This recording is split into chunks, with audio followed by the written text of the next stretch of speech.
magacaygu waa xildhibaan maxamuud maxamed cabdille oo dantii garad ku magac dheer ahna xildhibaan reer Jubbaland xildhibaanadii baarlamaankii koowaad ee Jubbaland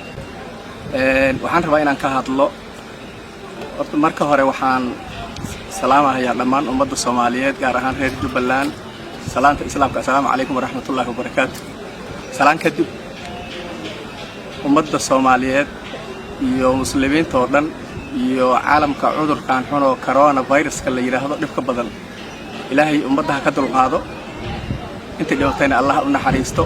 inta bogto isbitaalada jeeftan Allah caafiyo inta kalena Allah ka badbaadiyo dhammaan Soomaaliya meel ay joogto muslimiinta oo dhan intaas kadib waxaan rabaa inaan ka hadlo arrintan muddo badan arrin soo noqonaysay oo ku saabsan Jubbaland waxaad ogtihiin Jubbaland muddo 8 sano ah waxa ka ah madaxweyne sheegan haya oo xoog isaga haysta ninka la yiraahdo Axmed Maxamed Islaam waxaa jirtay sanadkii 18 in uu si qasab ah saddex keen oo muxuu ahaa aan mid kala baxo baarlamaanka uu ku dhistay isaguna isku caanashubay waxaad ogtihiin beesha caalamka iyo dawladda federaalka inaynan aqoonsanayn dawladdii uu Axmed ku dhawaaqay inuu mar kale asaga la doortay wax jirana aynan ahayn waxaad ogtihiin ummadda Soomaaliyeed ee degan meesha 36 qabiilo degan inayna ku qanacsanayn wax meesha ka jira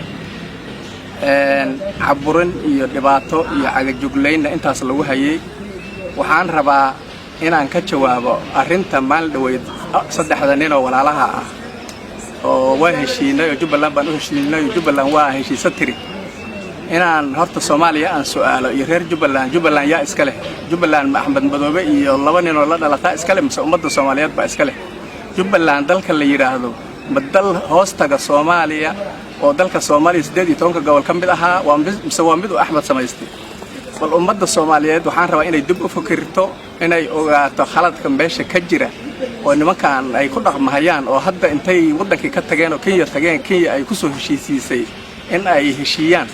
Jubbaland ayagu ay iska leeyihiin ummadda Soomaaliyeed baa waxaan su'aalahayaa arrintaas ayada ama arrin oo cuntami karta reer Jubbaland ba mise waa arrin qaadil ah oo xaq ahayn oo gardarro ah oo xoogii iyo tahdiidkii dhibaatadii uu ku haystay meesha uu ku bandhaysanay ku cadeysanahay waxaan rabaa inaan u sheego reer Jubbaland ma dhisno waa ogtihiin Jubbaland cusub baa la rabaa in la dhiso dawladda federaalka ahayd baa ku hawlan xilligeeda iyo waqtiga ay ugu tala gashay inay dhisto waad ogtihiin intaas oo oday dhaqan iyo siyaasi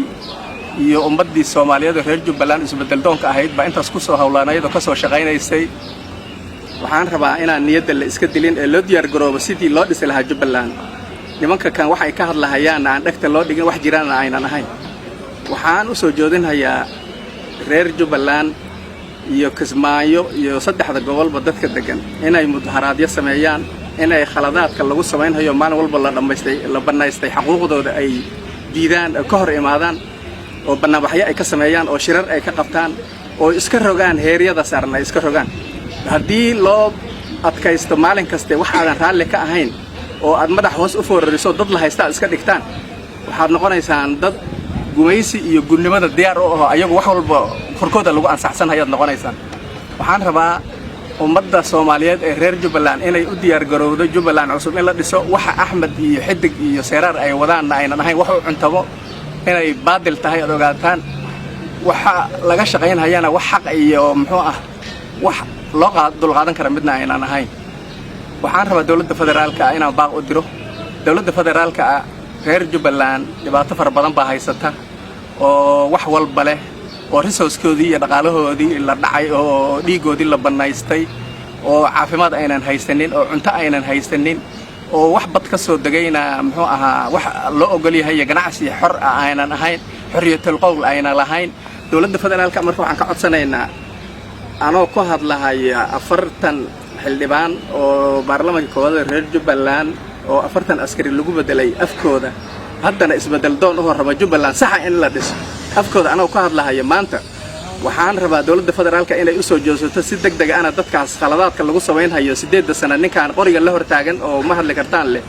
oo dhahaya Jubbaland ba ana iska dhahay oo dawladda shisheeye oo la hoos galay oo raba wadanka Soomaaliya inuu ka gooyo in ay u soo joosato dawladda tilaabna ay ka qaado reer Jubbaland ay u dhisto dawlad ay ku noolaadaan si ay uga mid noqdaan maamul goboleedyada dawladda Soomaaliya hoos yimaada oo shaqaynhayo Soomaaliya si ay uga mid noqdaan oo ninkan kaligii taliska oo goostay muxuu ahaa Jubbaland aad moodo asaga kaligii in la siiyay iyo nimankan walaalihiis oo dhahaya muxuu ahaa way heshiino gacmaha isqabsanhay oo beenta dadka tusay in ay muxuu ahaa reeryadaas ay ka qaado una soo joostaan sidii Jubbaland loo dhisi lahaa wax badan bay dadkaas oo adkaysteen dhibaato fara badan baa haysa meesha hadda la marahayo waxay maraysaa in la isku laayo beelihii wad ogtihiin waqooyiga Kismaayo waxa ka dhacay inay beelo isku laynayaan Axmed baa ka dambeeyay waxaas ayaga qoryaha isugu dhiibahay oo waliba qolo kamid ah taakulaynhayo oo qolada kale qoladan si aad uga adkaataan hubkan iyo teknikadan qaato laayi waxaan rabaa arintaas ayada waxaad ogtihiin ciidamadii Jubbaland in ay ayaga laftoodu khalkhal iyo dhibaato uu ka dhaxayo qaarba meel uu ku hayo dawladda laga hor imaado hal weerarada uu ku hayo oo qaar hadda maanta ay joogaan maxay ahayd oo Kenya ay ku jiraan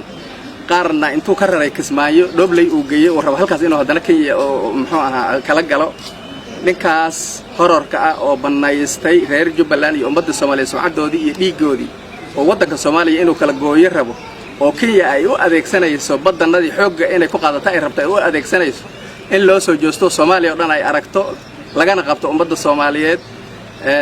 Jubbaland sax oo la isku raacsan yahayna la dhiso ummadda reer Jubbalandna waxaan oo soo joodinayaan